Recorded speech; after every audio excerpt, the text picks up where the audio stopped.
আপনারা জানেন গত 10 তারিখ 10 জুন রাত আনুমানিক 1:20 ঘটিকায় কাফরুল থানাধীন পূর্ব শেওড়াপাড়া বাস স্ট্যান্ডের 100 গজ পূর্ববাসী ইব্রাহিমপুরের পাকা রাস্তায় ভিকটিম রাফি মোটরসাইকেল যোগে নিজ বাসায় ফেরার পথে কতিপয় দুষ্কৃতিকারী পূর্ব শত্রুতার জেরে ভিকটিম রাফির মাথার ডান পাশে ইট দিয়ে আঘাত করে চলন্ত মোটরসাইকেলে।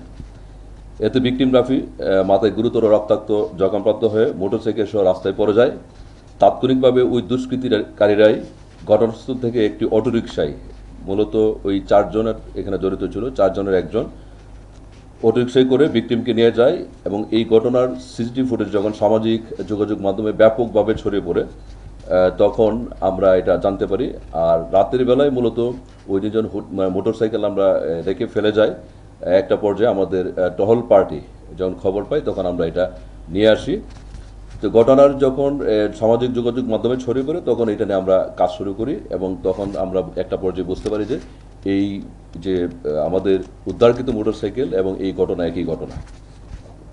তা আমরা এই ঘটনা যখন ঘটার পর আমরা অভিযানিক দল গঠন করি। এটাকে বিশেষ করে এই ঘটনায় যারা জড়িত তাদেরকে শনাক্ত সহ আসামি গ্রেপ্তার এবং অন্যান্য কার্যক্রম শুরুর জন্য। এবং আমরা সিসিটিভি ফুটেজ বিশ্লেষণ করে আমরা জানতে পারি এবং তথ্য প্রযুক্তি বিশ্লেষণ করে যে এখানে 4 জন জড়িত ছিল। একজন হলো মোহাম্মদ পারভেজ, তারপর ফয়সাল ওরফে কালু, আনোয়ার হোসেন ওরফে বাবু এবং আমিন। এবং একটা পর্যায়ে গতকাল আমরা ময়মনসিংহের দুবাউরা থেকে ভারতীয় সীমান্তবর্তী এলাকা থেকে মোহাম্মদ পারভেজ, অর্থাৎ আপনারা যে ভিডিও ফুটেজটা দেখেছেন এখানে দেখবেন চলন্ত মোটরসাইকেল যখন আসছিল একজন তাকে এই ভিকটিম রাফিকে ইট দিয়ে আঘাত করে, ইটের টুকরো দিয়ে আঘাত করে, যে আঘাত করে মূলত সে হলো পারভেজ, তাকে আমরা গ্রেপ্তার করি। এবং ইব্রাহিমপুর এলাকা থেকে আমরা আরেকটি অভিযানিক দল, তারা অভিযান পরিচালনা করে আনোয়ার হোসেন উর্ফে বাবু, ওই যে অটোরিকশার যে চালক, তাকে আমরা গ্রেপ্তার করতে সক্ষম হই।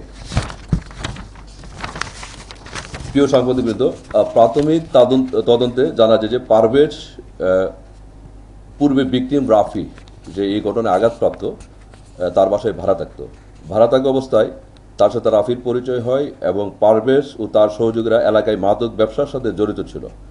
তো আমরা যেটা বলতেছি এখানে মূলত 4 জন ব্যক্তি আপনাদের বললাম, একটা হলো পারভেজ, তারপর হলো আমাদের কালু, তারপর আনোয়ার এবং আমিন।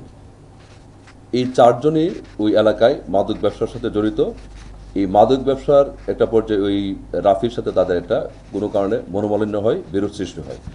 গত মঙ্গলবার 9 জুন সন্ধ্যায় রাফির সাথে পারভেজ কালুর যে কাটাকাটি হয় এবং এর জেরে তারা একটা পর্যায়ে বলে যে তোকে আমরা দেখে নেওয়ার হুমকি দেয়। পরদিন অর্থাৎ 10 তারিখ তার রাত 1:20 ঘটিকার দিকে পারভেজ, কালু, বাবু ও আমিন পূর্ব শেওড়াপাড়া এলাকায় অবস্থান নেয়। রাফি মোটরসাইকেল নিয়ে সেখানে পৌঁছালে আমিন সর্বপ্রথম তার গতিরোধের চেষ্টা করে এবং মোটরসাইকেল না থামালে পারভেজ তাকে চলন্ত অবস্থায় তার মাথায় ইট দিয়ে আঘাত করে। ঘটনার পর আসামিটা বিষয়টিকে ভিন্ন খাতে নেওয়ার চেষ্টা করে এবং আশেপাশের লোকজনকে জানায় যে উপর থেকে ইট পড়ে রাফি আহত হয়েছে। পরে তারা রাফিকে অটোরিকশায় করে গিয়ে ইব্রাহিমপুর এলাকায় ফেলে রেখে চলে যায়। গ্রেপ্তারকৃত পারভেজ এবং কালুর বিরুদ্ধে আমরা এই পর্যন্ত আমাদের সিডিএমএস এবং অন্যান্য মাধ্যমে যাচাই করে দেখেছি, থানা রেজিস্টার পত্র যাচাই করে দেখেছি যে তাদের বিরুদ্ধে একাধিক মাদক মামলা আছে।